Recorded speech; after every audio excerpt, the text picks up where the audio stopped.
Hi, I'm Mike from the School of Self-Reliance, and today we're going to talk about patrolling at your bug out location, or security for your bug out location. Not necessarily perimeter security, we're going to do one of those videos next. But today is more the concept of patrolling your bug out location, or whatever area you find yourself in that you're going to spend some time. If you get to the bug out location, it's a good idea to patrol every single day.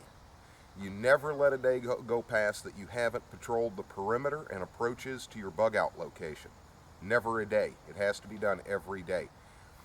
And honestly, probably multiple times a day if you can do it, and you can do it without attracting attention. Now, one of the things I want to talk about is things to bring with you on a patrol. Obviously, you've come with your big expedition backpack. Don't bring that with you. Just leave that at your spot. It's too heavy, it's too big. If you're moving to your bug out location, then obviously you're going to carry all of that. But if you're already there, there's no reason to bring it. So just leave it at your bug out location or whatever your base camp is. So we'll put that aside. Bring your patrol pack. They're called a patrol pack or an assault pack for a reason. And what you want to bring is just a minimum of gear. And I wanted to talk a little bit about some of that gear and what that should be. Obviously, your patrol pack. I like to always have a flashlight. This one has lens covers that shield it. Just some infrared lens covers.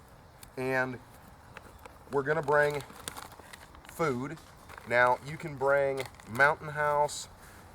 You can bring MREs. MREs would work best for that, but you could just bring Chef Boyardee if you want to.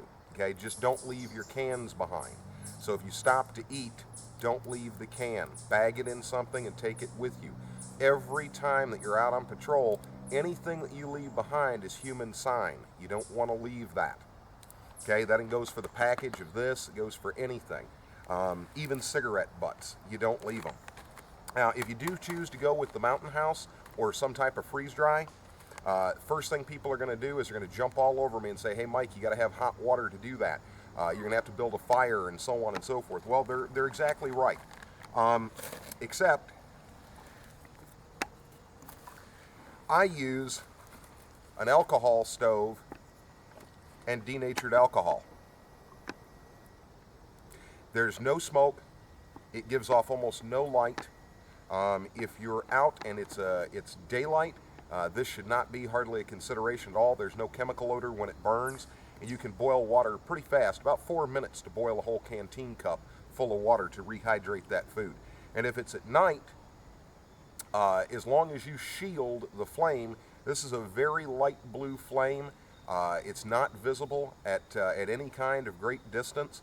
So as long as you keep it low in the bushes and stuff like that, it won't be visible more than just a few feet away. And if you don't want to use that, the military makes these. They're compressed fuel tablets. Now stay zoomed in. They are trioxane compressed military fuel tablets. And the military already thought of the flame and smoke and being visible. They come in packages just like this, and that's enough to get your canteen cup water hot enough to rehydrate that. These are kind of old school technology. They were something that was around for C rations and K rations. MREs come with their own heater that is flameless, and of course, like I said, those make a good choice. I don't like MREs for long-term food storage, but for something like patrolling, MREs would be great. Also, a bright tactical flashlight of some kind, something that's got, 250 to 500 lumen. This one in particular is 500. Now the idea is that you're not wanting to be seen, but if you do find yourself in a bad circumstance where a blinding light would help you get away, this is it. Also, if you find yourself in a circumstance where you have to be exactly sure of what you are shooting at, a quick blast from this will turn it into daylight so you know that you don't shoot the wrong thing.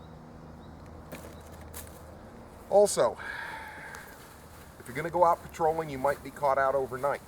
That might be due to just time constraints. You might have an injury. You might run into a party of people. and they don't know that you're there, but they may be all around your site and you may not be able to get back. So you may end up having to hunker down and stay in place. And because of that, I would recommend just bringing a bivy cover. Don't bring your whole sleeping bag. Obviously, if the weather is colder, bring more. If it's going to be getting down to 0 at night, then obviously you need a bag. You need something to keep you warm. But if it's just getting down to around 50 degrees or so, 60 degrees, this bivy is really just there to help protect you from the rain. And it's the bivy cover that goes on a U.S. military sleep system.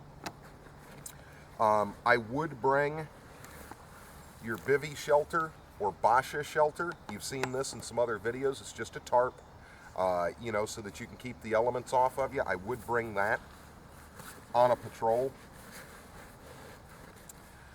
Bring some of your other personal essentials, bring a poncho. I always take a poncho everywhere that I go. So, that's just to keep the rain off of you, and it can be an effective wind block. One of the other things I would always bring is an IFAC, individual first aid kit. I don't go anywhere without a medical kit. I've said that in a bunch of my other videos. I don't even go for a day trip in the woods without a medical kit. Injuries happen far too easily, and life-threatening ones happen, pretty often. Hell, we could be out here today filming this video and accidentally get shot by a hunter, and it would be that simple. You could be bleeding out and need a quick clot or a bunch of other things very, very quickly. So, an individual first aid kit. I'm going to repack this pack, and we'll be right back. Some of the other things that you should pack: a beanie, especially if it's in cold weather. If you know it's going to get cold at night, one of the easiest ways that you get cold is to have a cold head. So remember to pack things like a fleece or a beanie for your head. Also, when you're packing your bag, you want to pack it in such a manner that things do not rattle around. You don't want the bag, when you walk, to be rattling, having metal objects or other things clinging on each other, clacking and clanging. Now, you don't want it to be super noisy. Now, you can hear my buckles hitting my watch and that kind of stuff. There's really no way that you can make it 100% soundproof, but make it as noise-free as possible. Pack your stuff in there, wrap up items that are naturally going to make noise, wrap them up, so on and so forth. Anyway, the other thing is too, if it is colder, have a poncho liner or something like that, but bring the minimum amount of stuff that you can get away with. If it's not going to be super cold, bring a poncho liner instead of a sleeping bag. If it's going to be cold, bring a patrol bag. If it's going to be really cold, then bring a bigger bag. If you've got the 3-piece military sleep system, there's the bivy, the patrol bag, and then the main mummy bag, the heavier weight bag. So depending on the temperature and what kind of temperatures you're going to run into, you can make your choices based on that and only carry what you need and leave the rest at base camp. When you're putting your gear together to go on a patrol, you really need to think about it. Are your magazines turned right so that you can get them out and get them right into the weapon? Think all these things through and how your gear is positioned and rides on you when you're setting your gear up. And before you actually have to go out on a patrol or before all hell breaks loose, put your gear on and make sure that it fits you, that it's riding right, and that it's comfortable and that you can move around in it. It's not going to do you any good if you put it on and you've got everything all jacked over and it's not working right, it doesn't ride right, and you can't wear it. And if you haven't gotten used to wearing it, it's going to be exceptionally difficult for you to operate in. Anyway, I carry a canteen. Some people like Nalgene bottles and things like that. I'm not against a Nalgene bottle. I just do the traditional military canteen cup and cover. So I've got a metal cooking vessel, something to boil water in, and then I can carry water. On a patrol, I might carry 2 canteens, one on your pack and one on your belt, or both of them on your pack. The reason I like to split them up and carry one on my belt and one on my pack is because if I really have to, and I get in a hell-bent emergency and I have to dump my pack to move faster, I don't really want to lose all of my gear. So break it up into line 1, line 2, and line 3 gear. Line 1 is what's in your pockets and what's on your person, just your bare bones stuff. Your belt kit, so to speak. And line 2 is the stuff that you wrap over that. Line 3 is everything that's inside of this backpack. Okay, so think about your gear that way. You know, I carry a pocket knife, I carry a flint and steel with me, you know, that sort of thing on my person, in my pockets, the line one. Line two, you're into your assault gear and everything that you carry on it. I carry a multiplier and other things that I need. And then your line three, you've got in your backpack and the other things that you choose to put in there and take with you.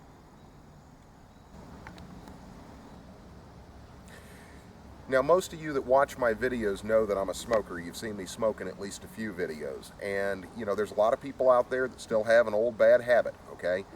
If you're a chewer or a dipper, you don't have much to worry about except that you're spitting a lot of tobacco juice all over the place. I would recommend snus if you're out on patrol at your bug out location, that kind of stuff, and you absolutely can't live without the nicotine. Remember, folks, the time to break an addiction is not in a horrible, stressful circumstance where you need your wits about you. So if you have a member of your group that is a smoker or a dipper or something like that, until they're actually over a withdrawal, you know, they're not going to be themselves. They're going to be irritable and things like that, and you want to avoid that. So to start with, sure, around base camp maybe they can smoke, maybe they can dip, whatever. Snus is a little pouch and it goes in your mouth, provides nicotine, but there's no spit, so you're not leaving signs. So you could do that. There's also no scent or anything that they're giving off, so you could do that to keep the nicotine addiction, you know, under wraps. Another thing that you could do are these. They're an e-cig. And the reason why I recommend these is simple. It's this. That has no scent. It dissipates quickly. It provides the person the nicotine that they need or that their body is craving. And like I said, there's no scent. It doesn't drift like smoke. It dissipates in only a foot or two. They could breathe it into a towel and it would be gone. And as far as the light on the end, they can just cup it. There's no flame. So just be conscious of that when you're bugging out or thinking about a long-term survival scenario. That you know, do you really want a grumpy, bitchy person whose mind is not all there, right there with you? If not, then it might not be a bad idea to wean them off the cigarettes slowly. You know, it's just a thought, something to think about.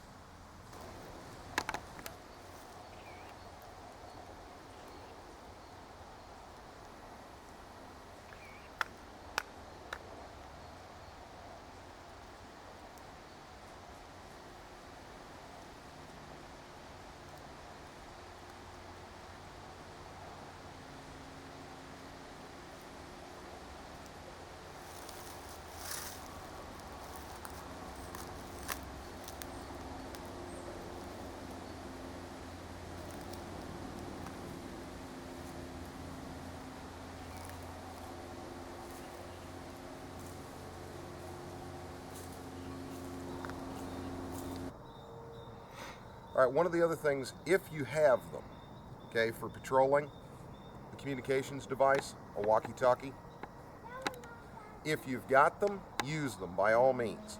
You know, use them if there's multiple people going on patrol, then everybody needs to have one. The people back at base camp need to have one too, and you need to have a radio frequency that you're going to use to contact them. Okay, that way you can let them know if there is really a problem or something serious happens or if they need to send people to come help you. But communications is key. If you don't have them, fine, you don't have them. But if you do, and if you are looking to put together a kit, then you should think about having some type of communications device for each person that's going to be on patrol and one to stay back at base camp. This icon comes with a throat mic and an earpiece, so when I'm out in the woods and I'm on patrol, I can be very, very quiet. There's no noise. I can talk to people in a very low tone and be talking and communicating with the people that I need to. And it works really, really simply. You know, and there you go. You're all set up. You've got your throat mic and you're ready to go. They plug in, and yeah, you'll have to hide the wires and so on. You know, get them inside your gear, hide them where they're not snagging on stuff. But if you don't have that, that's fine too. You can limit your communication just to what's absolutely necessary. You can use hand signals for your teammates, such as stop, spread out, go low. You can learn hand signals and communicate with your people on patrol that way. But having one at a bare minimum, 2 of them, so that you can communicate with the people at base camp, tell them they have to move because people are coming their way, or to tell them that somebody there is hurt and you need help, or they need to send reinforcements. Whatever it is, you can communicate with them if you have a communications device. Next, we're going to talk about camouflage. All right, the next subject's camouflage. Obviously, I'm dressed in camouflage. Obviously, I have human skin visible. Now, it's not necessarily necessary for you to grease stick up and so on. That's up to you to decide. If you're in a really bad scenario and you really need to stay unobserved and you need to take advantage of everything that you can, then yes, use the grease stick, use the face paint. If you're not and you don't think that that's necessary, then fine, don't. I'm going to do it just for the purposes of the video to show you. This is just one of the camouflage compacts commonly available at most sporting goods stores. There's also military grease stick tubes that they work great and the stuff really stays stuck to your face. The only thing that I don't like about them is you have to rub the hell out of yourself to get those things on your face.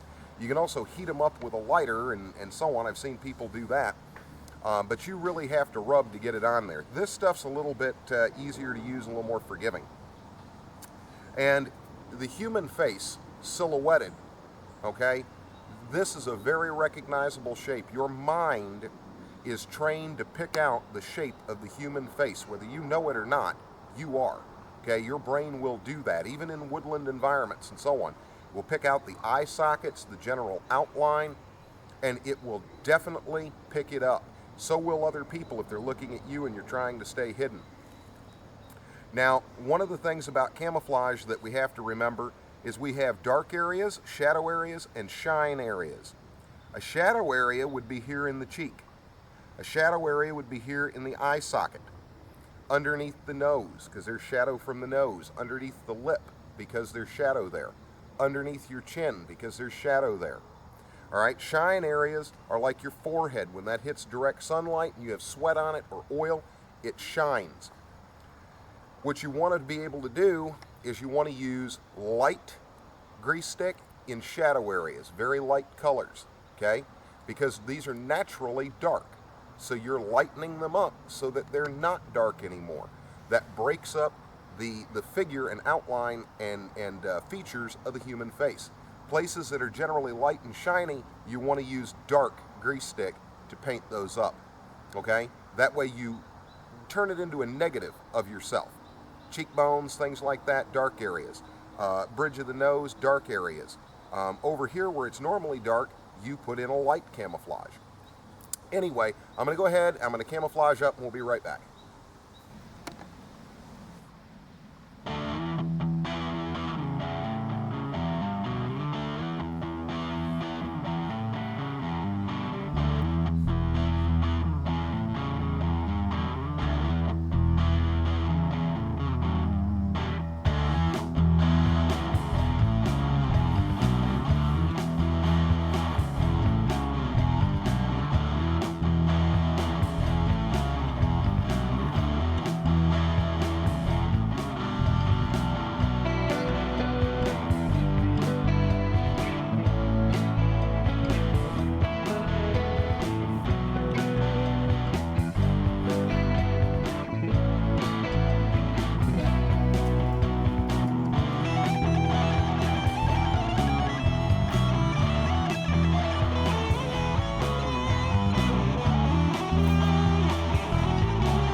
All right, like I said, some will say that all this isn't necessary, and it may not be.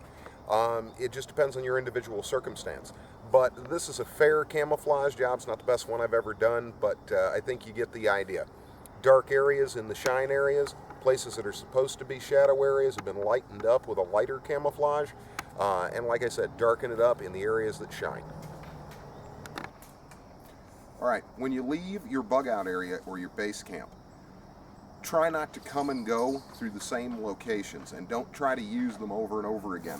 Areas like this, wide open areas, this is where you leave human sign very easily, okay?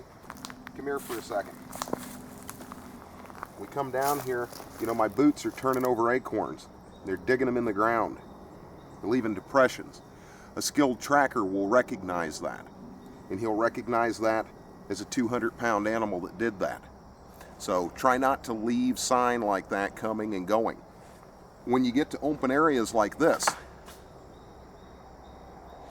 you don't want to walk out into these things, okay? You want to stop, you want to get yourself comfortable back in the weeds, good ways off of the area, and you just want to look. You want to make sure before you poke out into there that there's nobody out there. If you've got a scoped weapon, go ahead and use your rifle scope and slowly pan. Look at the tree line beyond and all the area around it. Make sure that you're not walking into a trap.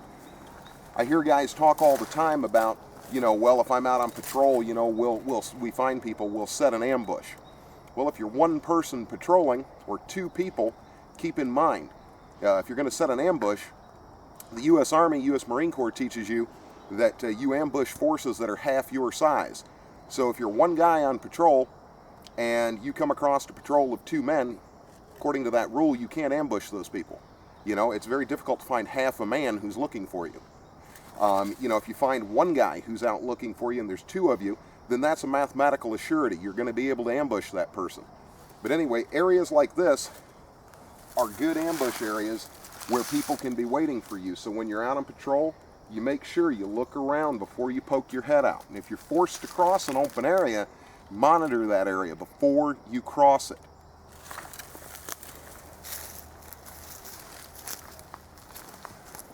Also, you don't want to walk out here in the open.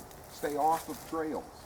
Don't walk on trails. When you do have to cross an open area, remember, movement attracts attention. The human eye can detect a 1-inch object moving 100 yards away. So that's 1 inch at 100 yards that the human eye can see that movement. So to that end, you don't cross open areas unless you have to. Go around them. See, I see down here that there's a way that I can go around that, so that's probably better for me. I don't need to cross this area. If there were a hill here, never crest hills. When you crest hills, everybody in the neighborhood can see you. Okay, every game animal, anybody looking for you, anything, they can see you, so you don't crest hills. You go around them. Anyway, we'll go ahead and walk on around. Again, like I said before, don't walk directly on trails, you know, but don't go back in the brush enough that you're going to go break branches and leave sign. Walk on the edges of the trail. Try not to disturb moss or step on sticks. Walk carefully.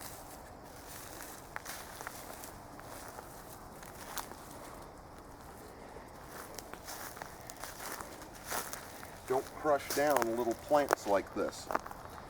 If I come back here and I step on that and I stand there for a few minutes, that plant has been disturbed badly.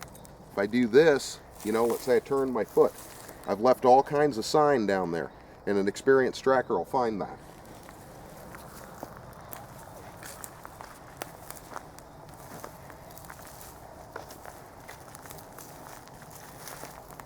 Speed when you're on patrol is not necessarily your friend. You don't have to be fast about it. You want to be slow and deliberate, being as quick as you can be, but being slow and deliberate about what you're doing. Big main trail like this, like I said, we don't have to walk that. We can do this instead. We can come over here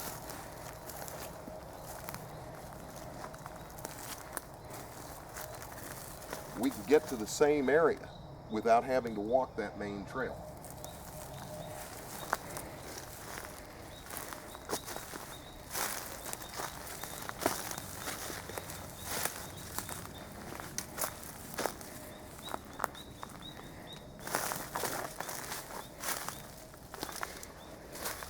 And staying in tighter like this is going to be better anyway, because it's going to obscure your outline. People at a distance aren't going to see you.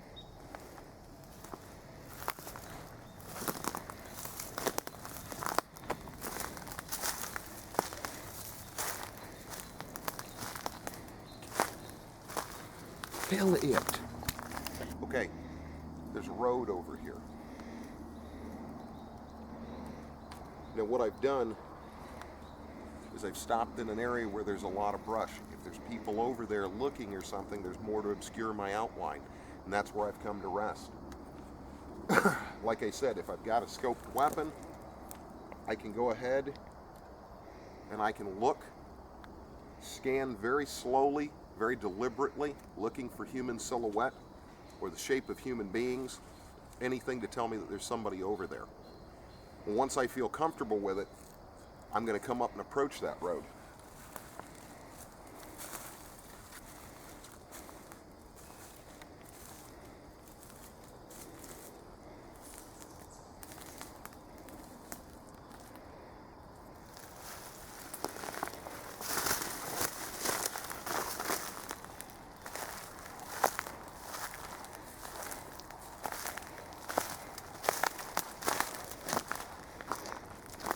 Now, I'm never going to actually come on the road, and when you do come here, I would suggest coming guns up, okay? Looking in both directions, keep your head on a swivel, okay? Make sure that you're looking for what might be there, what might be coming down that road. But for the purpose of this video, when I get here, I'm not going to go out and I'm not going to walk on that dirt. I'll approach it,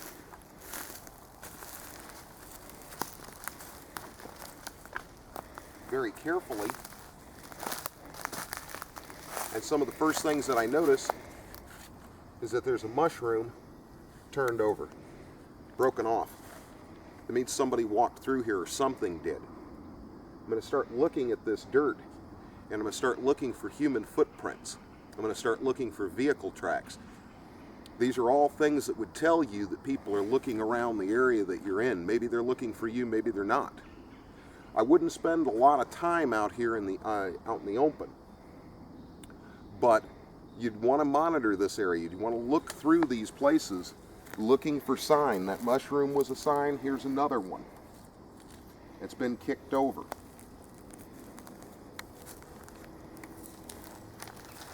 Here's some more.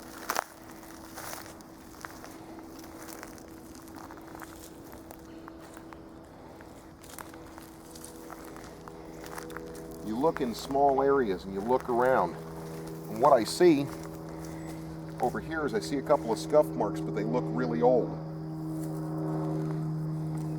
Footprints actually degrade and break down fairly quickly. They don't stay well defined. As soon as the edges of them dry out, they start to crumble. That generally happens in only a few hours in dry conditions. So anyway, this area right here, we're coming up on some open area where this road bends around, so I'm not going to go there. What I'm going to do is I'm going to reverse around. I'm going to step only in nice leafy areas where I won't disturb too god-awful much. And I'm going to get back in the bushes.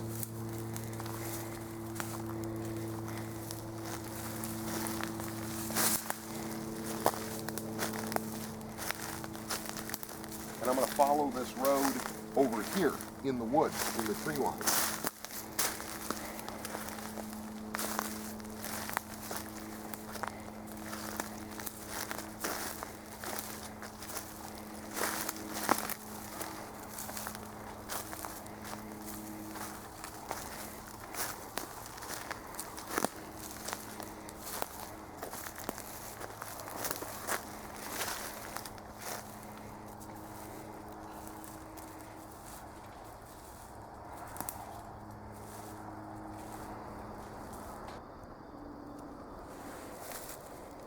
If we look over here, we can see that this opens up into a road. and I've stopped where I can look at that road and observe it. There's a tree up here.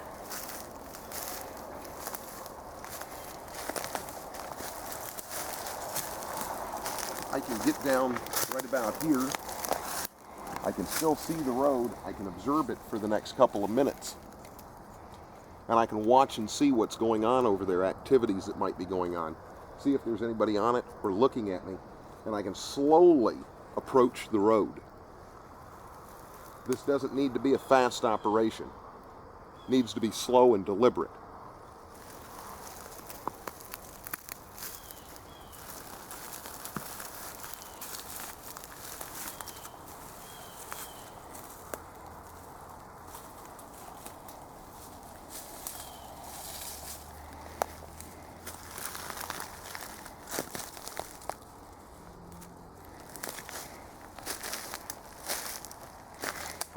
Take your time and you scan. Once again, we're just going to scan. Use your eyes, use your rifle scope, whatever.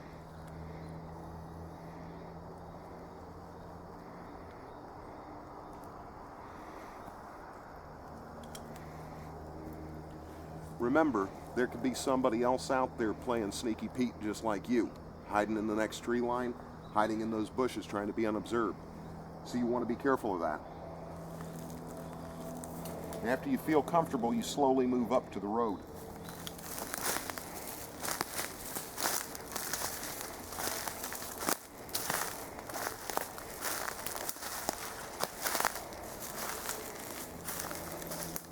If you do walk on a trail, try to walk on game trails. Something where deer within 24 hours are going to come back and they're going to obliterate your tracks.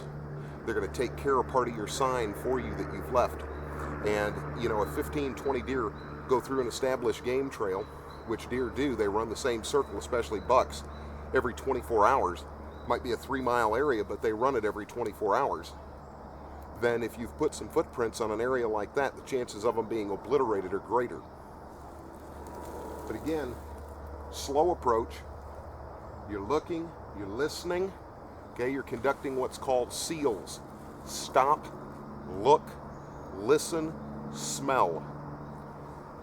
Smell for cigarette smoke. Smell for things like people's aftershave, things like that, gasoline odors. There's lots of things that stick out in the woods. But you might sit here for 15 minutes or even 45 or an hour conducting SEALs, probably at least 20 minutes. And every once in a while when you're on patrol, you want to just stop and do a SEALs. Stop, look, listen, smell.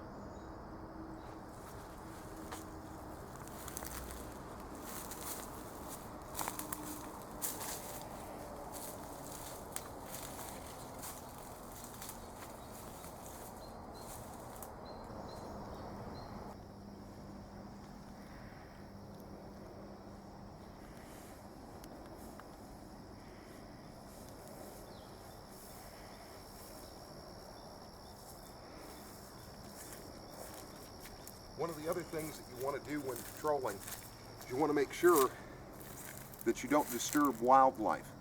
Don't make a lot of noise. Don't cause birds to fly off. Don't cause squirrels to scamper around because they've noticed you. Be slow and deliberate.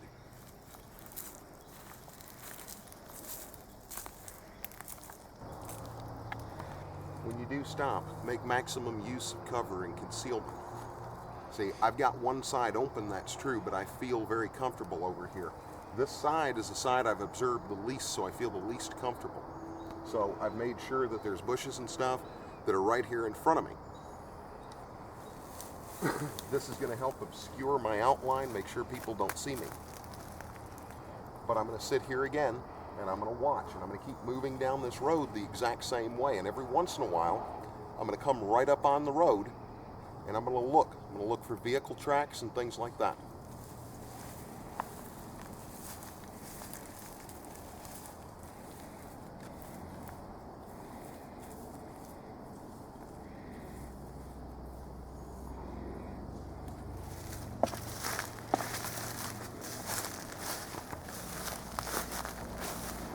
one of the reasons why we're staying this far back off the road. I don't know if you were a kid screwing around at night and then a car starts coming down the road and you have to brake to get into the bushes.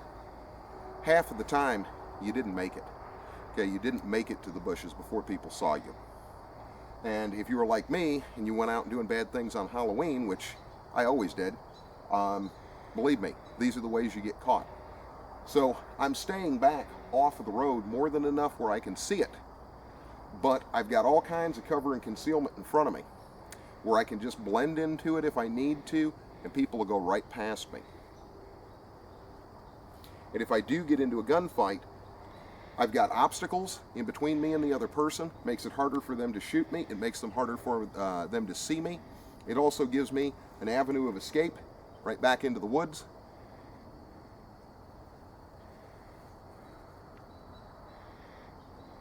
And it gives me both cover and concealment. You know, concealment is just that. It hides where you are.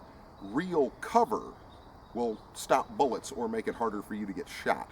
But concealment, well, very different thing. That's just so they don't see you.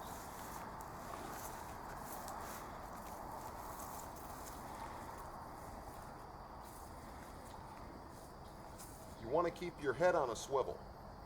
You want to be looking while you're walking, but you also want to be looking down. You want to look where you're putting your feet, then bring your head back up and look again.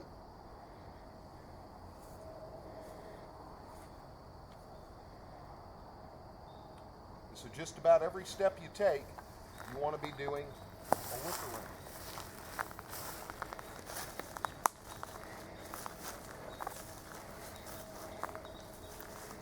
And that's what it means to keep your head on a swivel.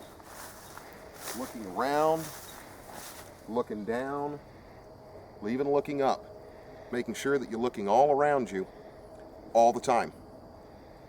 And don't just assume that nobody's following you. Look behind you every once in a while. And every once in a while, as a counter-tracking technique, you should go into an area kind of like this.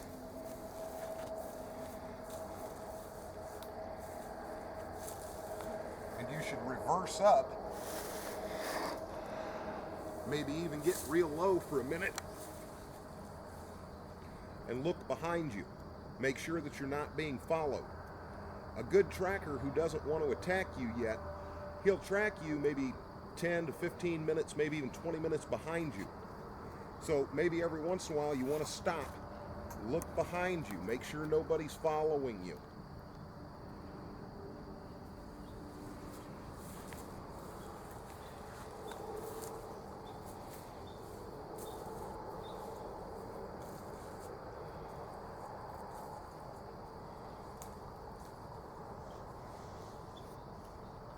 When you get into areas that are heavy with human sign,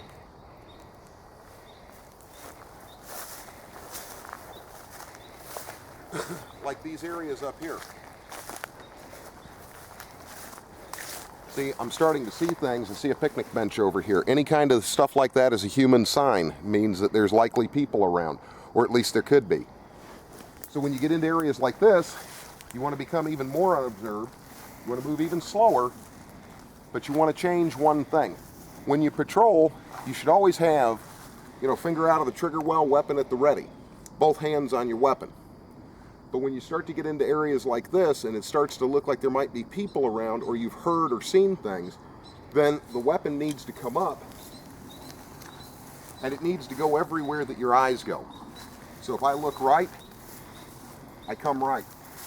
If I look left, the weapon goes left with me.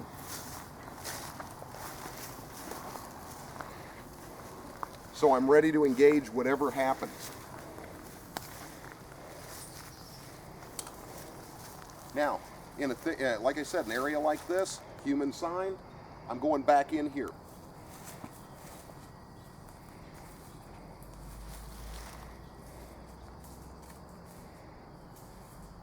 And I'll approach from off in this area, not out in that open field. And again, the weapon will come up, and I'll stay at the ready.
Okay.